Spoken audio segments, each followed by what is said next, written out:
सन radiant सोसायटीमध्ये 79व्या स्वातंत्र्य दिनानिमित्त झेंडावंदनाचा कार्यक्रम सोसायटीच्या महिला कार्यकारिणी सदस्या सौ ख्याती राठोड मॅडम यांच्या हस्ते झेंडावंदन करून मोठ्या उत्साहात पार पडला। या प्रसंगी सामाजिक, राजकीय, वैद्यकीय, कला, क्रीडा, सांस्कृतिक, शैक्षणिक अशा विविध क्षेत्रात उल्लेखनीय काम केल्याबद्दल सोसायटीतील डॉक्टर विजयकुमार जाधव, श्री संध्या वाघमारे, सौ केतकी शिरबावीकर, डॉक्टर रचना अग्रवाल यांचा विशेष सत्कार करण्यात आला।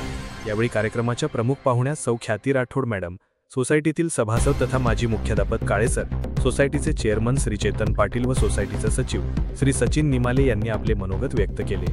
दरम्यान सोसायटीतील स्वराली जोशी व त्यांच्या टीमने गणेश वंदना सादर केली, तर सौ ख्याती राठोड व सौ प्रार्थना वाघचावरे यांनी सुंदर रांगोळीची आरास काढली। सोसायटीतील सर्वांनी यंदाच्या स्वातंत्र्य दिनानिमित्त वारसा संस्कृतीचा अशी थीम राबवली असून या थीमला साजेशी अशी वेशभूषा श्री किशोर पिसाळ व श्री शिवलिंग खुब्बा यांनी केली।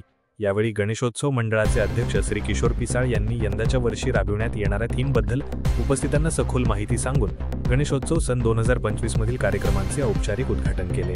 एकंदरीत स्वातंत्र्य दिनाच्या सर्वच कार्यक्रमांनी उपस्थितांची मने जिंकली व सोसायटीमध्ये एक चैतन्याचे वातावरण निर्माण केले। हा कार्यक्रम यशस्वी होण्याकरता श्री शंकर दाधार यांनी विशेष मेहनत घेतली। यावेळी कार्यक्रमाचे सूत्रसंचालन कुमारी अस्मी नेने व कुमारी शार्वी वाघचावरे यांनी केले, तर आभार प्रदर्शन श्री चेतन पाटील यांनी करून कार्यक्रमाची सांगता केली।